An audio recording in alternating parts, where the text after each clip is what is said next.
Estamos viendo Romanos capítulo 13, versículos 1 al 7, una sección de las Escrituras que hemos titulado La responsabilidad del cristiano hacia el gobierno. Y particularmente estamos viendo los versículos 6 y 7, los cuales tratan con la responsabilidad del cristiano de pagar impuestos. Para preparar nuestros corazones para ver este texto, permítame recordarle de algunas cosas que ya estamos bastante conscientes. Estamos de acuerdo, estoy seguro, de que nuestro mundo está en una condición terrible. Lo enfrentamos diariamente, leyendo las noticias diarias en el periódico. Es una experiencia más bien desalentadora y molesta. Estamos conscientes de los conflictos y revoluciones y guerras y el crimen y la aflicción que se lleva a cabo por todos lados en todo momento. Y nuestro mundo parece estar en un conflicto interminable. Ese conflicto se lleva a cabo a todo nivel. Se lleva a cabo en el corazón de un individuo. Tenemos gente en la actualidad que no puede enfrentar la vida, creo yo, a un punto en el que nunca en la historia de la humanidad se ha enfrentado. Parece como si la enfermedad mental y la incapacidad de enfrentar la vida ha llegado a su cúspide. Comienza con un individuo que no puede llevarse consigo mismo, y después no puede llevarse con su cónyuge, y después no puede llevarse con su familia y sus vecinos y su país y su mundo, y así sigue. Y con mucha frecuencia oímos de gente que ofrece soluciones para esto, y tienen buenas intenciones. La mayoría de ellos cree que las razones por las que tenemos estos problemas son políticos o las razones son económicas. Mala economía, un mal liderazgo, ciertas desigualdades en la sociedad, la injusticia social, ideologías y diferentes filosofías. Que si todas estas cosas pudieran de alguna manera ser alteradas, en cierta manera podríamos aclarar nuestra perspectiva de la vida y por lo tanto podríamos enfrentar nuestros problemas y encontrarnos en una condición más feliz. Pero la realidad del asunto es que todos nuestros problemas emanan básicamente de dos cosas. Una es el pecado y dos, Satanás. La Biblia es muy clara acerca de esto. Hemos estado estudiando la epístola a los Romanos. Y únicamente necesitamos recordar lo que hemos aprendido en los capítulos 1, 2 y 3, y esto es que el hombre sin esperanza alguna está inmerso en la pecaminosidad, y es debido a su pecaminosidad que él hace las cosas que hace, es debido a que él está esclavizado a una condición caída, a una depravación que ha alcanzado la médula de su existencia, la parte más profunda de su humanidad, y que por eso es lo que es. El pecado es el problema. Y a eso añadiríamos que también Satanás es un problema, o Satanás, por así decirlo, provoca el pecado. Él tiene una manera de incitar los sentidos mediante el diseño que él guía en el mundo para hacer que los hombres entren en el pecado. Es lo que Efesios 2 dice cuando dice que los hombres son víctimas del príncipe de la potestad del aire, el espíritu que opera en los hijos de desobediencia. Los problemas en nuestro mundo entonces están relacionados con el pecado y con Satanás. Y debido a que el hombre es un pecador, se encuentra en la esfera de Satanás. Y en esa esfera, su pecado es incitado por todo lo que Satanás puede hacer por incitar esa pecaminosidad. Y él entonces es un rebelde incorregible. Él básicamente es un criminal. Y debido a que Satanás domina el mundo de los hombres, el problema no es solo humano, sino que es intensificado de manera sobrenatural. El hombre es un producto de la caída y de la actividad satánica. Y si vemos las páginas de las Escrituras, estamos muy conscientes del hecho de que Satanás está en control de nuestro mundo. Por ejemplo, podemos remontarnos al Evangelio de Mateo en el capítulo 4. Vemos a Satanás hablándole a Jesús y diciéndole todo, le acaba de mostrar todos los reinos del mundo, y dice en el versículo 8, él le ha mostrado los reinos del mundo, y le dice, todo esto te daré si postrado me adorares. Ahora, me parece interesante que Satanás le dijo eso, porque indica que Satanás poseía los diferentes reinos del mundo. ¿De qué otra manera podría él dárselos a Jesús? Los reinos del mundo están bajo la posesión de Satanás, y 1 de Juan 5 lo dice de esta manera. El mundo entero está bajo el maligno. En Lucas 4, conforme Lucas presenta su relato de la tentación de Cristo, dice, el diablo le dijo, toda esta autoridad te daré, y la gloria de ellos, esto es de los reinos del mundo, porque me ha sido entregado a mí, y a quien yo quiera, lo doy. Como puede ver, Satanás está a cargo de los reinos del mundo y tiene la prerrogativa de entregárselos a quien él quiere. Esa es una percepción muy importante. En el Evangelio de Juan, en el capítulo 12, y creo que es el versículo 31 por ahí, sí, Satanás es llamado el príncipe de este mundo. Jesús dice, ahora el juicio de este mundo ha llegado y ahora el príncipe de este mundo será echado afuera. Y Jesús con su propia boca afirma la monarquía en un sentido que Satanás tiene sobre este mundo. En un sentido es su mundo. En Juan 14:30 de nuevo dice, el príncipe de este mundo viene pero no tiene nada en mí. Y de nuevo Satanás es llamado el príncipe de este mundo. En Juan 16:11 Jesús lo vuelve a llamar el príncipe de este mundo y dice que él será juzgado. Ahora debemos mantener esto en mente porque es un punto de equilibrio importante para lo que vamos a aprender en Romanos capítulo 13. Satanás es el que básicamente está a cargo de los reinos del mundo y él tiene el derecho por su propio testimonio de entregárselos a quien él quiere. Simplemente para demostrar esto aún más, pasen su Biblia a Daniel capítulo 10, antes de que nos involucremos demasiado en nuestro texto en Romanos. Daniel capítulo 10, se lleva a cabo un incidente muy interesante, y esto nos ayuda a entender algo del asunto del dominio de Satanás. Y dice en el versículo 10, ya que una mano me tocó e hizo que me pusiese sobre mis rodillas y sobre las palmas de mis manos, y me dijo, Daniel, varón muy amado, está atento a las palabras que te hablaré, y ponte en pie, porque a ti te he sido enviado ahora. Mientras hablaba esto conmigo, me puse en pie temblando. Entonces me dijo, Daniel, no temas, porque desde el primer día que dispusiste tu corazón a entender y humillarte en la presencia de tu Dios, fueron oídas tus palabras, y a causa de tus palabras yo he venido. Ahora, lo que esto nos dice es que Daniel ha estado orando. Esa oración ha sido llevada a Dios alrededor de los primeros 23 versículos de Daniel 9, y él oró a Dios a favor de su pueblo, y el ángel viene con una respuesta por parte de Dios, y un mensajero del cielo es enviado con una respuesta a Daniel. Pero el versículo 13 dice, mas el príncipe del reino de Persia se me opuso durante 21 días. Ahora aquí está el retrato de un ángel que viene por parte de Dios para traerle una respuesta a Daniel, y ese ángel es detenido en su proceso de venir a Daniel en el cielo por el príncipe del reino de Persia. Este es algún agente demoníaco que opera, que trabaja para Satanás, a quien se le ha asignado una función especial en el área de la nación de Persia, de tal manera que cuando Daniel es el objeto de su misión por parte de un ángel santo, el ángel santo es detenido.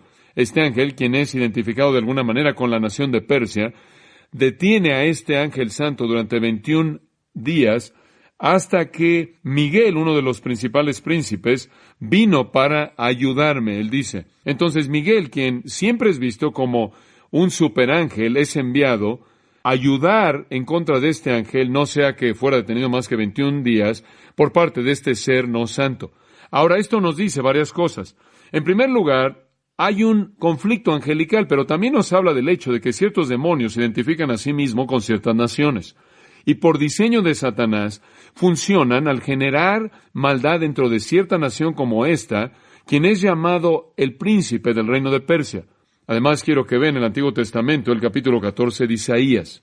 Y este va a ser un texto aún más familiar para usted. El capítulo 14 de Isaías, aquí encontramos un juicio claro que viene en contra del rey de Babilonia. Y aquí hay una transición. Habla del rey de Babilonia en el versículo 11. Descendió al Seol tu soberbia y el sonido de tus arpas. Gusanos serán tu cama y gusanos te cubrirán. En otras palabras, vas a morir y vas a ser comido por gusanos. Y después, inmediatamente después de esto, ¿cómo caíste del cielo, lucero, hijo de la mañana? Y procede a entrar una discusión de la caída de Satanás. Un paralelo interesante, el cual en un sentido identifica a Satanás con el rey de Babilonia, lo cual significa que las fuerzas satánicas estuvieron involucradas en el imperio babilonio. Lo vuelvo a encontrar en otro pasaje familiar relacionado a Satanás, y eso está en el capítulo 28 de Ezequiel. Simplemente los estoy tocando de manera ligera. En Ezequiel capítulo 28 lo mismo. Conforme usted estudia el pasaje en el 28, parece como si algunas veces el profeta Ezequiel, con un mensaje por parte de Dios, la palabra del Señor dice en el versículo 1, está hablándole al príncipe de Tiro, lo dice en el versículo 2, al príncipe de Tiro. Esto es algún ser que gobierna Tiro, de alguna manera está conectado con Tiro. Y dice en el versículo 2 que su corazón fue levantado y dijo que él era un Dios y se sienta en el trono o en el asiento de Dios y demás. Y conforme usted comienza a leer esto, se da cuenta de que está hablando de ningún otro que Satanás. Y de nuevo Satanás es identificado con el rey de Tiro. así como Lucifer fue identificado con el rey de Babilonia, y otro príncipe de Persia es identificado con las huestes demoníacas. Y bueno, todo esto nos hace saber que Satanás es una influencia importante en las naciones del mundo. Ahora usted puede regresar a Romanos capítulo 13. Usted puede encontrar más detalles al escuchar los sermones que hicimos en ese pasaje en nuestro estudio a lo largo del libro de Daniel.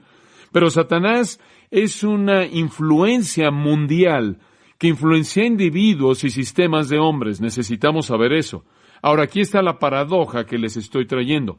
Los gobiernos nacionales, mientras que son ordenados por parte de Dios, Romanos 13:1, las autoridades superiores que son establecidas por parte de Dios, los gobiernos nacionales, mientras que son ordenados por Dios, no obstante, expresan el sistema de influencia satánico y han sido infiltrados por el sistema satánico de influencia y actividad demoníaca.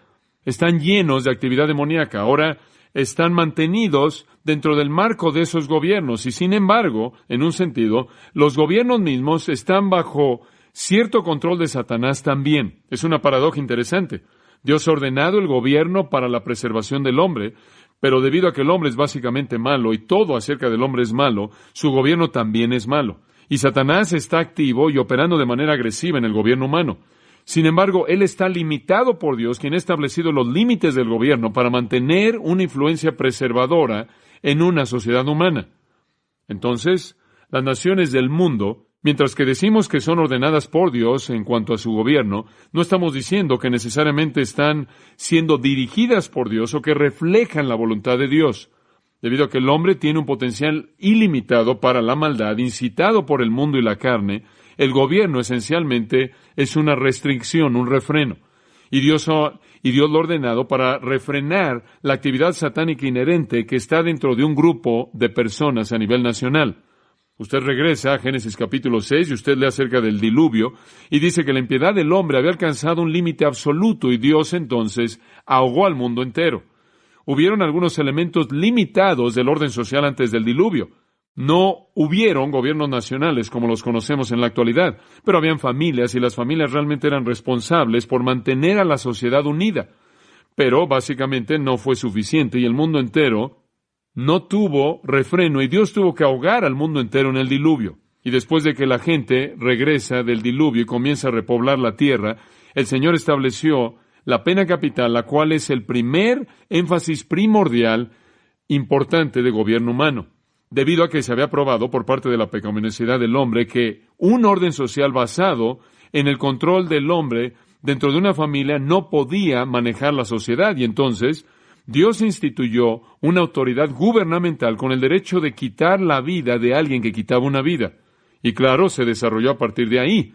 Entonces, simplemente quiero que sepa usted, conforme entramos a Romanos 13 de nuevo, que mientras que el gobierno es una institución de Dios, es básicamente ordenada para confinar la actividad del pecado, la cual es casi ilimitada en el hombre, y la actividad de Satanás, la cual es ilimitada por igual en términos de su potencial para la maldad. Entonces Dios ordena el gobierno, ¿y qué nos llama a hacer? ¿Se acuerda? De regreso en el versículo 1, lo primero es someternos. Debemos someternos. Lo segundo es que debemos apoyar, versículos 6 y 7. Debemos someternos al gobierno porque es ordenado por Dios, y eso no quiere decir que es satánico. Eso no quiere decir que refleja la voluntad de Dios. Simplemente significa que Dios lo ha ordenado para mantener contenido la maldad más bien ilimitada de Satanás, sus demonios y también de los hombres. Y entonces somos llamados en el versículo 1 a someternos a aquellos que están en autoridad, porque no hay autoridad sino de parte de Dios y las que hay por Dios han sido establecidas y hemos estudiado eso. Pero quiero darle algo de ilustración para ampliar ese principio. Entonces regrese al capítulo 16 de Números, porque de nuevo estamos de regreso en el Pentateuco, en donde Dios en cierta manera está estableciendo la guía que debe seguir el gobierno y cómo los hombres deben responder. Y usted encuentra aquí un pequeño retrato, una pequeña ilustración de cómo Dios piensa acerca de la rebelión. Es un pecado muy serio. No podemos leer todo el capítulo, creo que hay 50 versículos, sí. Permítame simplemente decirle lo que sucede en el capítulo 16 y señalar algunos versículos. Moisés había sido establecido por Dios para ser el líder de esta entidad de gobierno en la cual el pueblo de Israel existía. Él era el juez de la nación, él era el gobernante. Pero habían algunas personas que querían guiar una insurrección en contra de Moisés. Habían personas que querían derrocar a Moisés, y en el versículo 2 dice, se levantaron contra Moisés, y los nombra en el versículo 1 a Coré, Datán y Abiram. Y después nombra a otros y los menciona en el versículo 2, que habían 250 varones de los hijos de Israel, príncipes de la congregación, de los del consejo, varones de renombre. Entonces, Coré, Datán y Abiram realmente fueron los que guiaron un golpe de estado para tratar de derrocar a Moisés, quitarlo como el líder. Y enlistan alrededor de 250 líderes clave, quienes eran hombres famosos de renombre. Y se reúnen, versículo 3 dice, en contra de Moisés, y se quejan de que Moisés tenía demasiada autoridad. No les gustaba el hecho de que él tenía una autoridad unilateral, por lo menos hasta cierto punto. Querían algo diferente. Se quejaron por su autoridad y después comienzan a atacar a Moisés, y en el versículo 13, por ejemplo, hablan en contra de Moisés de esta manera: ¿es poco que nos hayas hecho venir de una tierra que destila leche y miel para hacernos morir en el desierto, sino que también te enseñorees de nosotros imperiosamente? En otras palabras, ellos dicen, ¿no es algo grande que nos sacaste de Egipto, la tierra en donde teníamos todo, para hacernos morir en el desierto? Comienzan a atacar a Moisés y a cuestionar lo que él había hecho. Había hecho algo pequeño y dicen que lo hizo para elevarse a sí mismo, para que pudiera ser su líder. Y entonces están atacándolo de manera sistemática. En el versículo 16 dice, después dijo Moisés a Coré, tú y todo tu séquito, poneos mañana delante de Jehová, tú y ellos y Aarón. Los voy a encontrar delante del Señor, él dice, y simplemente vamos a dejar que el Señor decida. La rebelión entera terminó súbitamente cuando Moisés propuso que todos vinieran delante del Señor, y dejaremos que el Señor escoja si Él quiere que yo sea el líder o si Él quiere que tú seas el líder. Y como ustedes saben, ¿se acuerdan de la historia? El Señor escogió a Moisés y se abrió el suelo y se tragó al resto. Versículo 31. Y aconteció que cuando cesó él de hablar todas estas palabras, se abrió la tierra que estaba debajo de ellos, abrió la tierra su boca y los tragó a ellos, a sus casas, a todos los hombres de Coré y a todos sus bienes. Y ellos, con todo lo que tenían, descendieron vivos al Seol, y los cubrió la tierra y perecieron de en medio de la congregación. Esta es una escena aterradora. Habla usted aquí de la falla de San Andrés.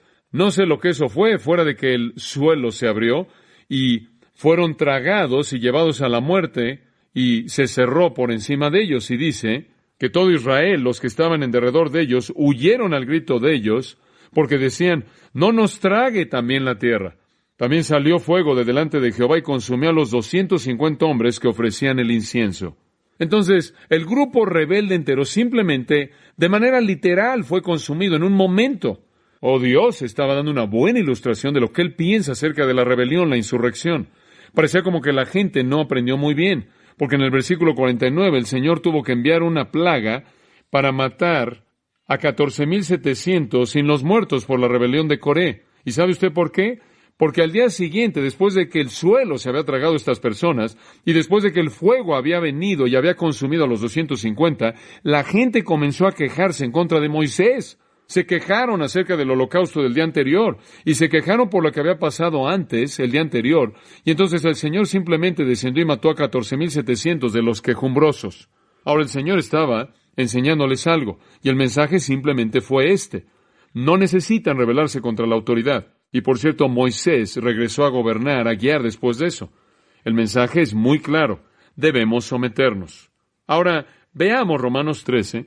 Entendemos entonces dos cosas en una introducción en esta noche. En primer lugar, entendemos que Satanás está muy activo en las naciones del mundo. Aunque son ordenadas por Dios, los gobiernos existen para mantener las cosas a cierto nivel de control. Y en segundo lugar, aprendemos que Dios ve con mucha seriedad la rebelión, como es ilustrada en la rebelión de Coré a partir de Números capítulo 16. Ahora hemos estado aprendiendo que debemos someternos en los primeros 5 versículos, y después en los versículos 6 y 7 que debemos apoyar al gobierno. Nos sometemos, apoyamos. Ambos son muy esenciales. El principio, recordará usted en el versículo 6, pues por esto pagáis también los tributos. El principio es pague sus impuestos. Es un mandato sin aclaraciones. Y la última vez consideramos un rango más bien amplio de enseñanza bíblica que apoya ese mandato y nos da mayor entendimiento tanto en el Antiguo y Nuevo Testamento. la ciudadanía santificada involucra pagar sus impuestos, y ese es un resultado de la justificación. El gran tema de la justificación, comenzando en el capítulo 3, terminando en el capítulo 11. La gran sección acerca de la dedicación en el capítulo 12 nos lleva a ser buenos ciudadanos como cristianos, y eso involucra pagar nuestros impuestos. Ahora, el principio fue entonces que en el versículo 6 pague sus impuestos. El propósito, si es tan amable de observarlo en el versículo 6, de nuevo, pues por esto. ¿Y cuál es la razón? Pues por esto pagáis también los impuestos, porque son servidores de Dios, que atienden continuamente a esto mismo. Entonces, debemos pagar nuestros impuestos por la razón, el propósito es que estos que los recaudan son ministros de Dios. Ahora esto nos lleva de regreso a donde estábamos, ¿no es cierto? En los versículos 1 al 5, ¿se acuerda? En el versículo 4 dice, porque es servidor de Dios para tu bien. Y más adelante dice en el versículo 4, pues es servidor de Dios, vengador para castigar al que hace lo malo. En otras palabras, aquellos que están en autoridad son o ministros de Dios para el bien o ministros de Dios para ira, dependiendo de cómo usted los enfrente, de cómo usted responde a ellos, pero son ministros de Dios. Y es una palabra hermosa que se usa aquí en el versículo 6, servidores. Es la palabra liturgas, de donde obtenemos la palabra liturgia. Es una palabra que habla de servicio religioso, de servicio a Dios. Es usada, por ejemplo, en Hebreos capítulo 1 del servicio de los ángeles. Hebreos 1 dice en el versículo 7, de los ángeles dice que hace de sus ángeles espíritus y sus liturgas llama de fuego. Los ángeles ahí son llamados ministros en el sentido de ministerio litúrgico a Dios. Versículo 14 dice que los ángeles son espíritus ministradores, enviados para ministrar, para servir. Y de nuevo él usa la misma palabra. Y hay diferentes palabras para el ministerio, pero la palabra que se escoge aquí se refiere a un ministerio específicamente a Dios, a un servicio religioso. Y entonces lo que aprendimos en los versículos 1 al 5 es que los siervos públicos que ejercen autoridad en un gobierno nacional, en un sentido único están sirviendo a Dios. Es un acto de servicio religioso, y eso es debido a que el gobierno es ordenado por Dios, y el resistirse al gobierno entonces es resistirse a Dios. Entonces debemos apoyar al gobierno al pagar nuestros impuestos porque están sirviendo a Dios. El gobierno es ordenado por Dios para la preservación de la vida y la propiedad, y aquellos que lo sirven al recaudar nuestros impuestos, para mantener al gobierno operando, lo hacen como ministros de Dios. Ahora, eso no quiere decir que todos son cristianos. Eso no quiere decir que hacen todo lo que debieran hacer. Eso quiere decir que en el diseño del gobierno están sirviendo un propósito divino.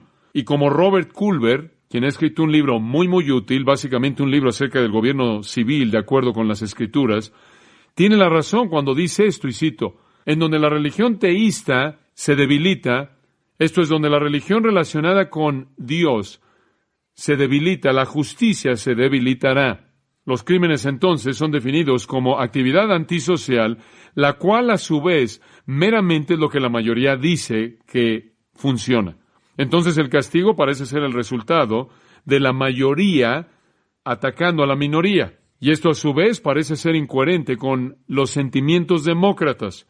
El resultado es un declive en la aplicación uniforme de los castigos por el crimen, los castigos en contra del crimen, y una aplicación equivocada de la justicia, pisando los derechos de personas que se apegan a la ley, junto con un incremento en lo que debería ser llamado el crimen. Fin de la cita. Tiene razón.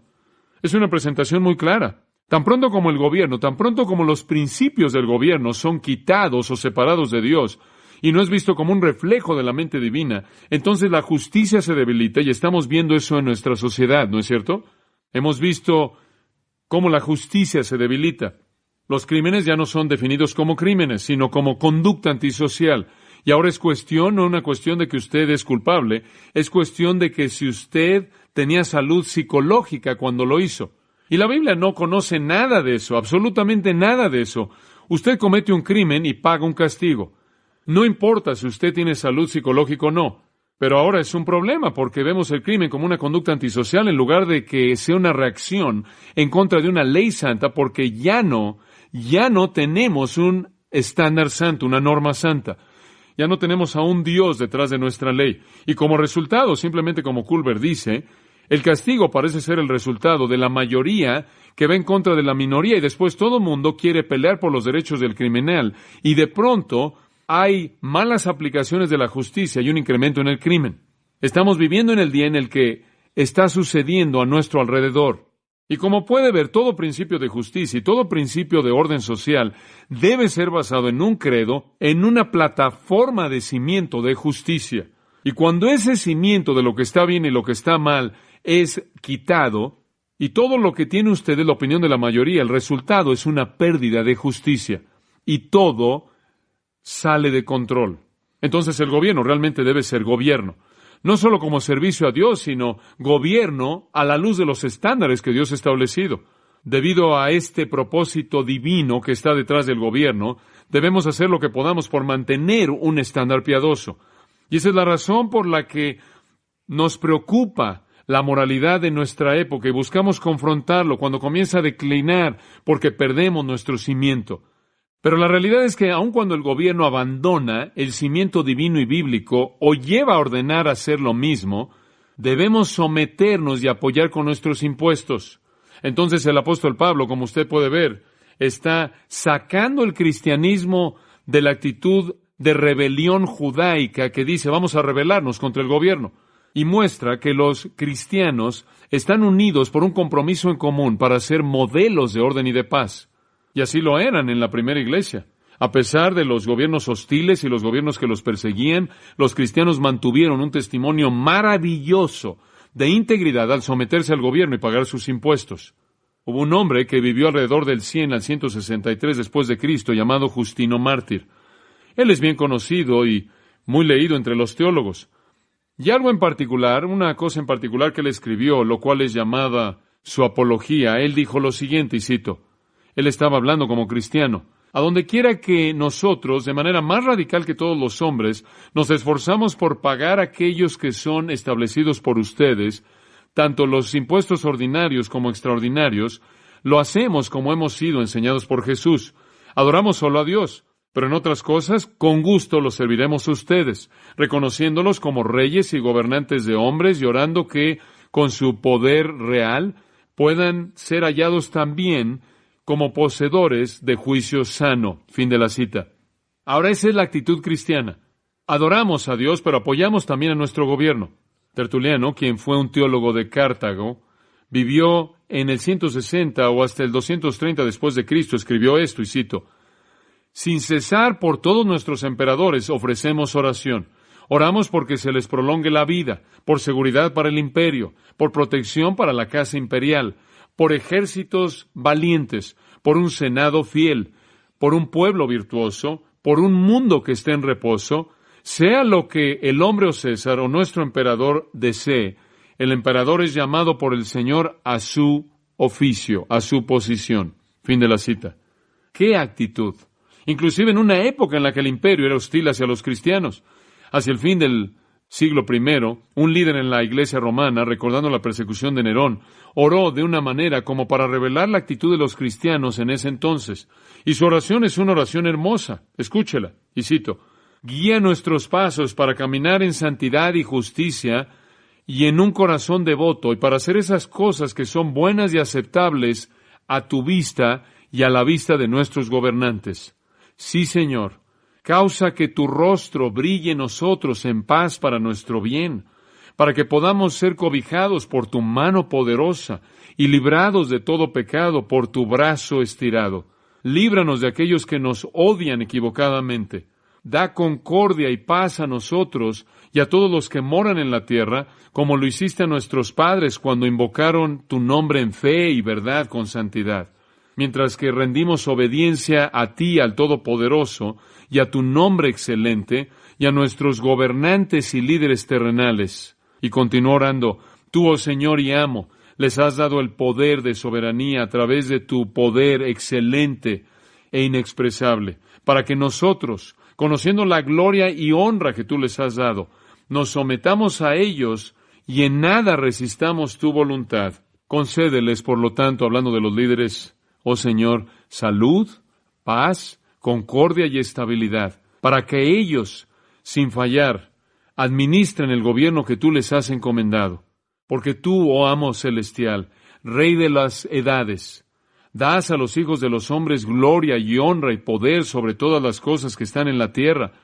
Que tú, Señor, dirijas su consejo de acuerdo con lo que es bueno y aceptable a tus ojos, para que ellos, al administrar en paz y gentileza con piedad el poder que tú les has encomendado, obtengan tu favor. Amén. Fin de la cita. Ahora este es el espíritu que está buscando Pablo, y el espíritu que residía en estos líderes de los primeros siglos de la iglesia y debe residir también en nosotros. Pablo dice, lo que Jesús enseñó, debemos respetar al gobierno. Y Pablo añade, porque son los ministros de Dios. Ahora debemos mantener en mente que toda la autoridad que alguien tiene en el gobierno de cualquier tipo es delegada por parte del Señor, ¿no es cierto? Ese es el punto. Y es importante que le recordemos a nuestros líderes eso, que tienen una responsabilidad divina, que se les ha concedido lo que se les ha concedido porque Dios se los ha concedido. En un sentido, ellos gobiernan bajo Él. Pasen en su Biblia por un momento al Salmo 92. Y hay una sección muy interesante en los Salmos. Realmente va del 92 al 99. Y hay un tema recurrente a lo largo de estos Salmos, 92 al 99, dando testimonio a las naciones, dando testimonio al mundo de que Dios es el único verdadero soberano, que Dios es el único Rey verdadero, el único soberano verdadero, y que el resto de la autoridad simplemente es delegada por parte de Él. Por ejemplo, y podríamos ver muchos versículos, pero veamos tan solo unos cuantos. En el Salmo 92, versículo 8, mas tú, Jehová, para siempre eres altísimo. 93, un par de versículos al principio. Jehová reina, se vistió de magnificencia. Jehová se vistió, se ciñó de poder. Afirmó también el mundo y no se moverá. Firme es tu trono desde entonces. Tú eres eternamente. Salmo 94. Jehová, Dios de las venganzas, muéstrate. Engrandécete, oh juez de la tierra. Salmo 94, de nuevo, creo que es el versículo 10. El que castiga a las naciones no reprenderá. ¿No sabrá el que enseña al hombre la ciencia? Y de nuevo, Dios siempre es exaltado como el soberano. En el Salmo 95, versículo 3. Porque Jehová es Dios grande y Rey grande sobre todos los dioses, porque en su mano están las profundidades de la tierra, y las alturas de los montes son suyas. Suyo también el mar, pues Él lo hizo, y sus manos formaron la tierra seca. Venid, adoremos y postrémonos, arrodillémonos delante de Jehová nuestro Hacedor, porque Él es nuestro Dios, nosotros el pueblo de su prado y ovejas de su mano. Salmo 96 sigue el mismo tema, comenzando en el versículo 3. Proclamad entre las naciones su gloria, en todos los pueblos sus maravillas, porque grande es Jehová y digno de suprema alabanza, temible sobre todos los dioses, porque todos los dioses de los pueblos son ídolos, pero Jehová hizo los cielos, alabanza y magnificencia delante de él, poder y gloria en su santuario. Tributad a Jehová, oh familias de los pueblos, dad a Jehová la gloria y el poder, dad a Jehová la honra debida a su nombre. Traed ofrendas y venid a sus atrios, adorad a Jehová en la hermosura de la santidad. Temed delante de él toda la tierra. Decid entre las naciones, Jehová reina. Es este tema recurrente aquí en esta sección de los Salmos que afirma la soberanía de Dios. Salmo 97 es lo mismo, versículo 1. Jehová reina, regocíjese la tierra. Versículo 5. Los montes se derritieron como cera delante de Jehová, delante del Señor de toda la tierra. Los cielos, versículo 6, anunciaron su justicia, y todos los pueblos vieron su gloria. Salmo 98 es lo mismo de nuevo. Versículo 2. Jehová ha hecho notoria su salvación, a vista de las naciones ha descubierto su justicia. El versículo 6 sigue lo mismo. Versículo 9 dice, porque vino a juzgar la tierra. Esa es la esencia de esa sección entera en los Salmos. Afirmarle al mundo que Dios es el soberano definitivo. Inclusive podríamos retroceder a partir de aquí, me acabo de acordar. Estaba leyendo esta semana el Salmo 83 y básicamente es lo mismo. Afirma de nuevo que Dios es el soberano. Oh Dios, no guardes silencio, no calles, oh Dios, ni te estés quieto, porque he aquí que rugen tus enemigos y los que te aborrecen alzan cabeza. Contra tu pueblo han consultado astuta y secretamente, y han entrado en consejo contra tus protegidos. Han dicho, venid y destruyámoslos para que no sea nación, y no haya más memoria del nombre de Israel, porque se confabulan de corazón a una. Contra ti han hecho alianza. Aquí están todas las naciones alineándose en contra de Israel y Dios. Las tiendas de los edomitas y de los ismaelitas, Moab y los agarenos, Gebal, Amón y Amalec, los filisteos y los habitantes de Tiro. Y continúa nombrándolos, y después en el versículo 13, Dios mío, ponlos como torbellinos, como hojarascas delante del viento. ¿Por qué?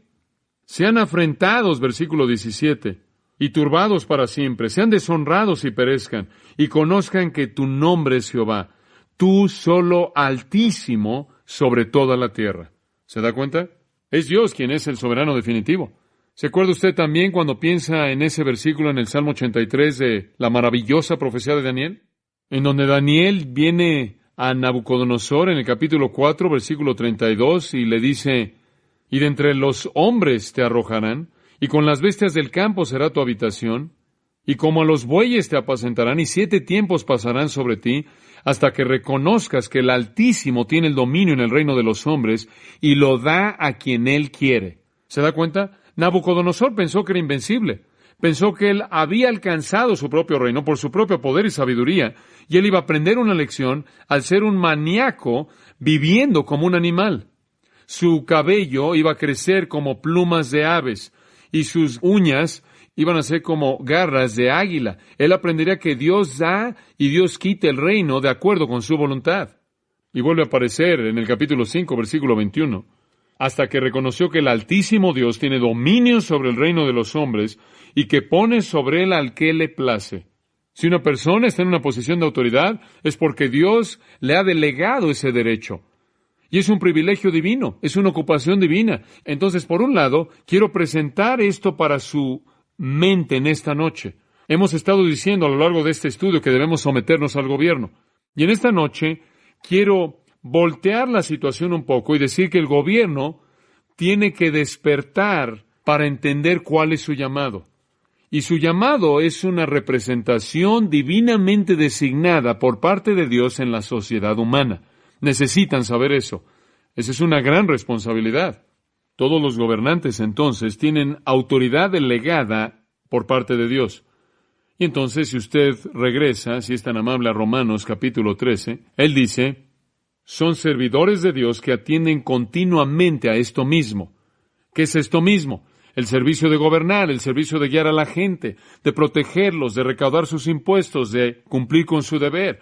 Todos los asuntos civiles para el bienestar público deben estar atendiendo continuamente esto. Y necesitamos, cuando tenemos la oportunidad de escoger a gobernantes, necesitamos escoger a aquellos que son competentes y que están comprometidos con eso. Si usted encuentra a alguien que está sirviendo en el gobierno que no es fiel a eso y que no está atendiendo eso de manera continua, sino que está atendiendo de manera continua algo más, y algunos de nosotros hemos visto los registros de ausencia de algunos de nuestros miembros del Congreso y senadores, y nos preguntamos, ¿en qué pasa en el tiempo? Necesitamos mantener eso en mente. Necesitamos encontrar a personas que sean competentes. Será mejor si fueran cristianos, pero algunas veces no tenemos esa alternativa, y entonces escogemos a alguien que es competente. Mencioné a alguien hace un tiempo que si yo fuera a tener una cirugía de corazón, sería maravilloso encontrar a un cardiólogo que fuera cristiano. Pero si yo tuviera que escoger entre un cristiano amable y un buen cardiólogo no salvo, yo escogería a un buen cardiólogo no salvo. El cristiano podría tener buenas intenciones, pero yo preferiría sobrevivir. Y puede llegar a un punto en el gobierno en donde nuestra decisión es entre una persona competente y una persona incompetente. Inclusive puede haber ocasiones en las que el cristiano es la persona incompetente e infiel a lo que debe estar haciendo. Debemos ser cuidadosos en entender a quién estamos escogiendo. Debemos escoger esas personas que atienden continuamente a esto mismo, que entienden algo del dilema de Moisés en Éxodo capítulo 18, que no podía hacer todo el trabajo, que él vio todo lo que tenía que hacer al juzgar a Israel y simplemente no podía hacerlo. Y ahí es cuando su suegro vino y le dijo, debes dividir la responsabilidad. Y él siguió el consejo de su suegro y escogió a personas para que pudieran manejar y dirigir las diferentes responsabilidades, dividió la carga y pudo hacerlo y lo hizo bien. El gobierno es llamado a hacer lo que hace bien, atender continuamente a la responsabilidad de gobernar y proteger a su pueblo. Y simplemente para satisfacer mi propio corazón y mente, pasé algo de tiempo esta semana estudiando algo de los profetas menores como también a los profetas mayores, porque tenían tanto que decirle a los líderes y este texto nos habla a nosotros. Pero creo que solo equilibró, conforme vimos el texto, en cierta manera para ir en la dirección opuesta. Hemos estado diciendo que debemos estar dispuestos a someternos y debemos estar dispuestos a pagar nuestros impuestos. Esa es nuestra parte. Y debe ser dicho cuál es su parte. En primer lugar, reconocer que son lo que son porque Dios los ha colocado ahí y necesitan saber eso. Se les ha delegado esa responsabilidad por autoridad divina y ciertamente deben hacer inventario de un estándar divino en su función y deberían ser fieles sabiendo cuál es la responsabilidad que tienen para con Dios en ese sentido. Además, las Escrituras son muy explícitas acerca del tipo de personas que deben estar en liderazgo en el gobierno.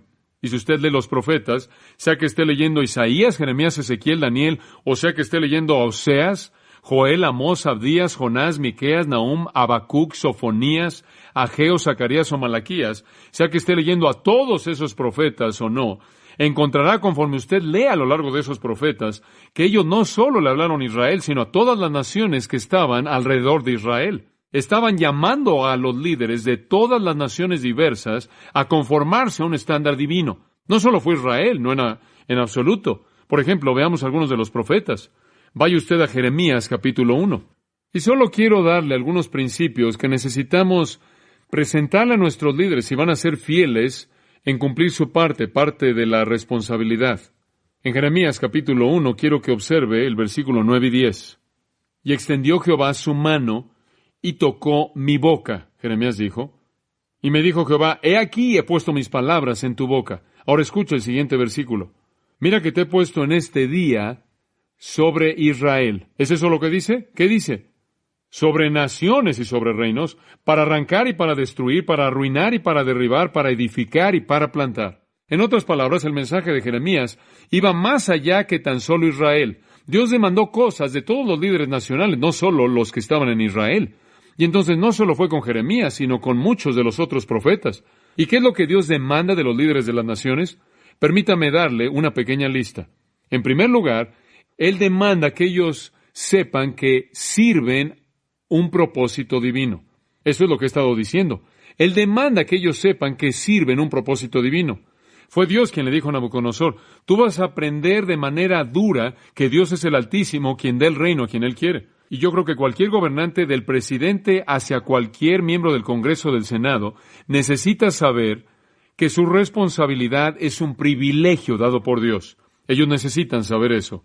En segundo lugar, los profetas fueron claros en decir, y por cierto, solo le di uno de varios pasajes en los cuales el mismo principio es reiterado, el principio de que Dios da el reino a quien Él quiere. Por lo menos 3 o 4 veces en Daniel, se repite también en Jeremías y demás. Lo segundo que creo que los profetas llaman al liderazgo a hacer es a ser humildes, serios, diligentes, leales a la verdad y a la justicia. En otras palabras, es un compromiso verdadero con la verdad y la justicia. Deben ser humildes, deben ser serios. Si realmente saben que sirven un propósito divino, deberían servir de una manera que refleje ese conocimiento. Veamos un par de ilustraciones de eso.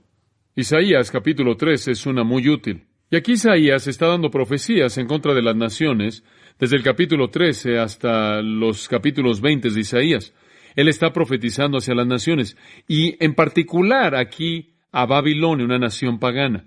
Y en Isaías capítulo 13, versículo 9, aquí el día de Jehová viene, terrible, y de indignación y ardor de ira, para convertir la tierra en soledad y raer de ella a sus pecadores.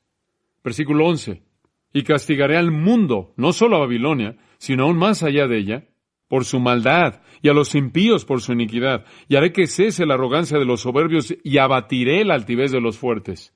En otras palabras, Dios dice, voy a juzgar a esos líderes orgullosos, arrogantes, malos, que han guiado esas naciones. Allá en el capítulo 14, si es tan amable de ver, ya hicimos referencia al mismo hace un momento, pero lo volvemos a ver en referencia al rey de Babilonia. Versículo 4. Pronunciarás este proverbio contra el rey de Babilonia y dirás, ¿cómo paró el opresor? ¿Cómo acabó la ciudad codiciosa de oro? Quebrantó Jehová el báculo de los impíos, el cetro de los señores.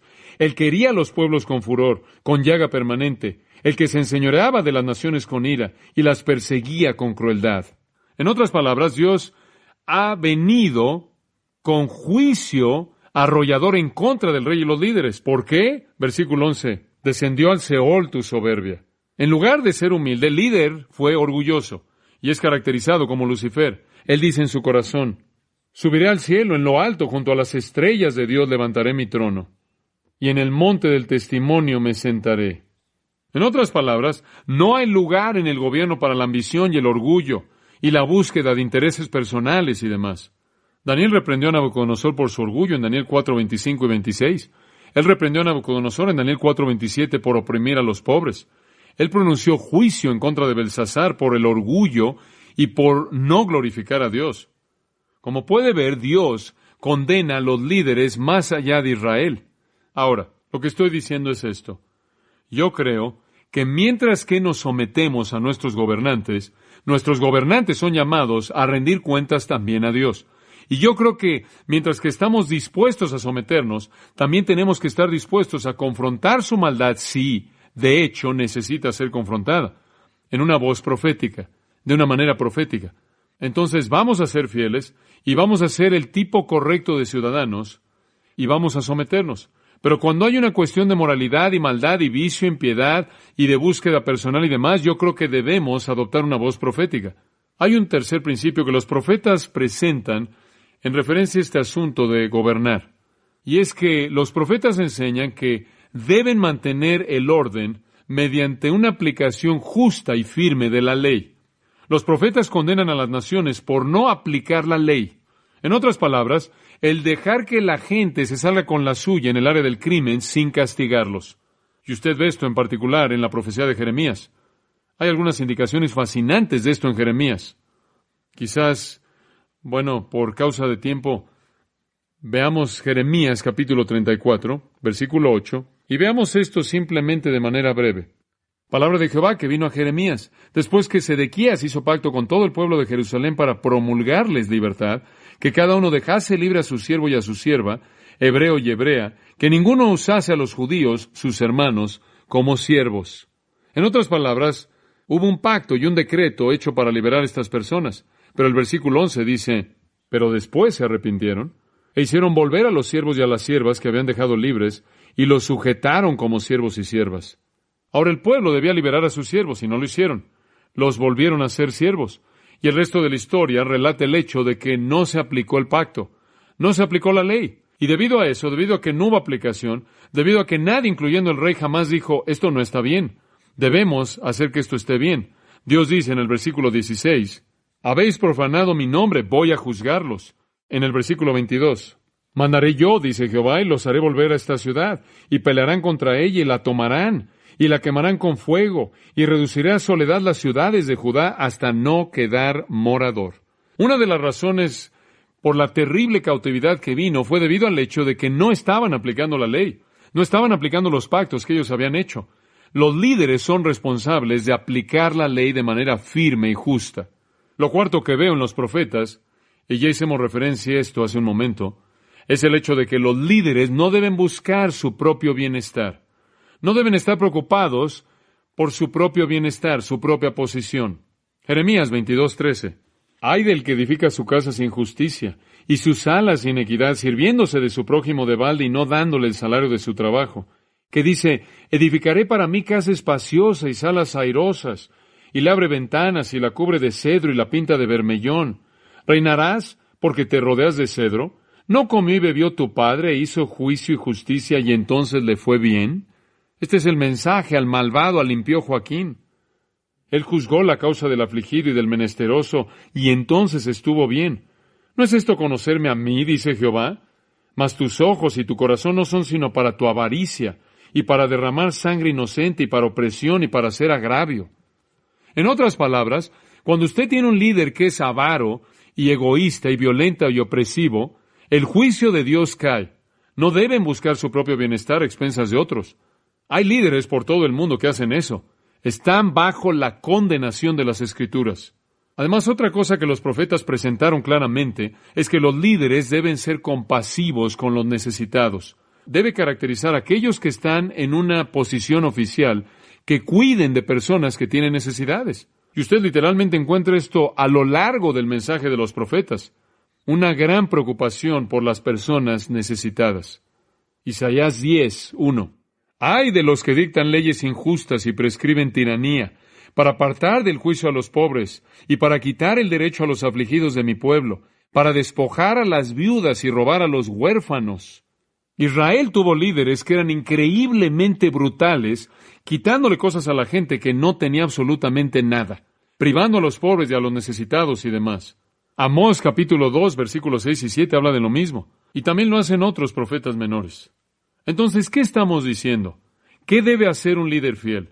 1, saber que sirve un propósito divino.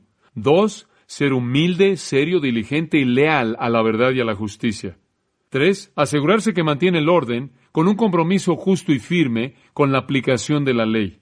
4, no debe buscar su propio bienestar. 5, debe tener empatía, debe ser compasivo con los necesitados.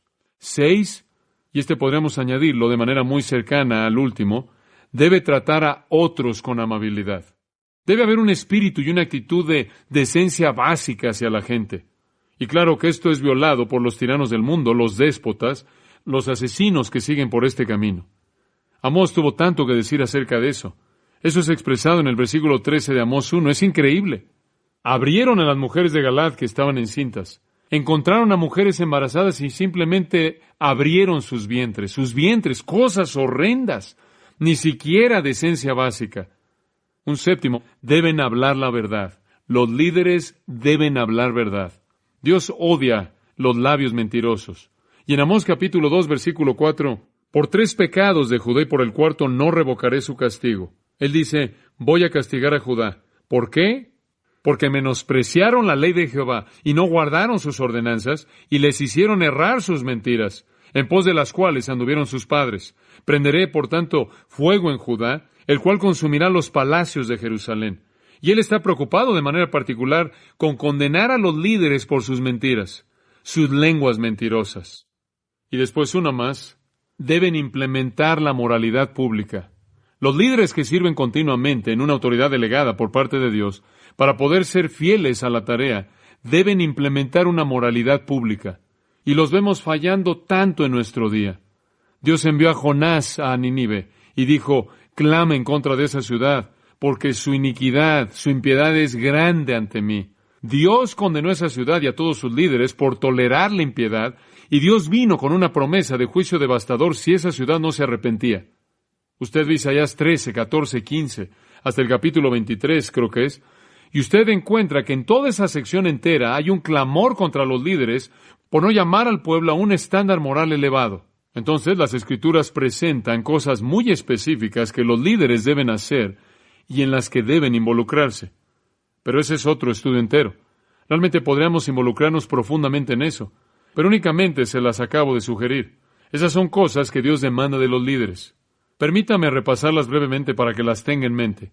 1, saber que sirven un propósito divino. 2, ser humildes, serios, diligentes, leales a la verdad y a la justicia. Si saben que su servicio es para Dios, entonces deben ejecutarlo con gran seriedad. 3, mantener el orden mediante una aplicación justa y firme de la ley. No buscar su propio bienestar. Tener compasión de los necesitados. Tratar a otros con amabilidad. Hablar siempre la verdad e implementar la moralidad pública. Esa es su responsabilidad. Ahora regresaremos a Romanos capítulo 13 y rápidamente vamos a concluir nuestra mirada a estos 2 versículos. Estos son de quien el versículo 6 dice, atienden continuamente a esto mismo. Y así es como lo hacen, como ya lo hemos visto bosquejado en los profetas. En 1898 hubo una serie de conferencias llamadas las Conferencias Bampton, presentadas por un hombre llamado Robert Lawrence Otley. Él dijo algunas cosas interesantes que se relacionan con lo que estamos viendo en este momento. Y él dijo esto, y cito, el Antiguo Testamento puede ser estudiado como un instructor de justicia social. Presenta el gobierno moral de Dios como es manifestado en su trato con naciones más bien que individuos. Y fue su conciencia de la acción y presencia de Dios en la historia que hizo que los profetas fueran predicadores al mundo en general. Existe, de hecho, importancia en el hecho de que, a pesar de su celo ardiente por la reforma social, como norma, ellos no se involucraron en la vida política o demandaron reformas políticas. Ellos no desearon que hubieran mejores instituciones, sino que hubieran mejores hombres. Fin de la cita. Y creo que en nuestro día la iglesia y sus predicadores debe elevarse a ese nivel, de no buscar la reforma política, sino llamar a que tengamos mejores hombres. No tratar de manipular el sistema, sino confrontar su maldad. Y mientras que he dicho a lo largo de este estudio, y en cierta manera he guardado esto para el final, que debemos ser sumisos, al mismo tiempo no debemos guardar silencio cuando la función de liderazgo es abusada. Entonces apoyamos el gobierno al pagar nuestros impuestos, porque reconocemos que son ministros de Dios, llamados a atender continuamente a esto mismo. Si no atienden continuamente esto mismo, somos responsables de señalárselos. Veamos, finalmente, vimos el principio y el propósito y los particulares en el versículo 7. En este asunto de pagar sus impuestos, Él nos da algunos aspectos en particular. El primer mandato en el versículo 6 es uno general: pague sus impuestos. Y ahora Él en cierta manera lo divide un poco para asegurarse de que realmente entendamos la plenitud de la obligación. Pagad es una palabra interesante, es la palabra opadítami. Significa devolver lo que usted debe a alguien. ¿Escuchó eso? Eso es lo que usted hace cuando usted paga sus impuestos. Usted debe eso, no es un regalo. Usted no dice: querido gobierno, estoy tan contento por lo que estás haciendo este año que simplemente me gustaría enviarte un pequeño regalo. No, usted lo debe. La palabra pagad es devolver algo que es una deuda. Así es como la palabra es usada. Particularmente Mateo la usa de esa manera en el capítulo 5, capítulo 18, capítulo 20, capítulo 22. Significa pagar de regreso. Pagad a todos lo que debéis. Y la palabra debéis, o tailai, significa una deuda u obligación. Pague su deuda. Le debemos al gobierno. Así de simple. Es una obligación moral. Observa el versículo 8. Vamos a entrar a esto la próxima vez, pero dice: no debáis a nadie nada, y eso incluye el gobierno. No hay espacio realmente en el pensamiento entre el versículo 7 y 8. Pague su deuda. Y dice: pagad a todos lo que debéis. Toda su deuda en su totalidad. Los impuestos son deudas que usted le debe al gobierno. Y si usted no paga, usted es un ladrón. Pablo dice: no debáis a nadie nada. Pague sus deudas. Y él se vuelve específico. Al que tributo, tributo. Y eso simplemente en cierta manera nos va a dar algo de amplitud aquí. Tributo es forruse. Es un impuesto de propiedad. Tenían otro tipo de impuesto llamado kensa, se lo mencioné. Era un impuesto individual. Toda persona pagaba eso. Era una tasa establecida para toda persona. Ese era el censo. Todo individuo tenía que pagarlo. Me imagino que era una tasa fija. Y después tenían este pago por ingreso. Era como nuestro pago por ingreso. Y se hacía una evaluación en base a lo que usted poseía, su tierra, sus esclavos, su capital. Y se establecía la cantidad que era gravable de sus posesiones. Después establecían la tasa de impuestos que debía pagar y usted se le cargaba cierto impuesto. Era un impuesto sobre la renta. Entonces él dice: pague eso, pague sus impuestos por sus ingresos. Al que impuesto. La palabra impuesto, telos, tenía que ver con utilidad que se obtenía por la venta de mercancía o bienes. En otras palabras, este sería el impuesto al valor agregado. Cualquier cosa que se incluía con algún bien, pague sus impuestos al valor agregado, pague su deber, no se involucre en contrabando, pague lo que es justo. ¿Y sabe usted lo que hacían?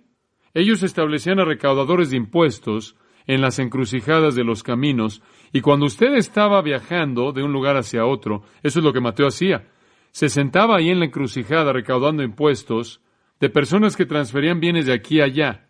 Pague eso. Y después, me encanta esto: al que respeto, respeto. La palabra es phobas, de la cual obtenemos fobia. Es una palabra que puede significar cualquier cosa desde respeto a mero temor, dependiendo en cómo era usada. De hecho, creo que en este mismo pasaje es usada como la palabra terror, en donde dice que los gobernantes son un terror. No aquellos que hacen el bien, sino aquellos que hacen el mal.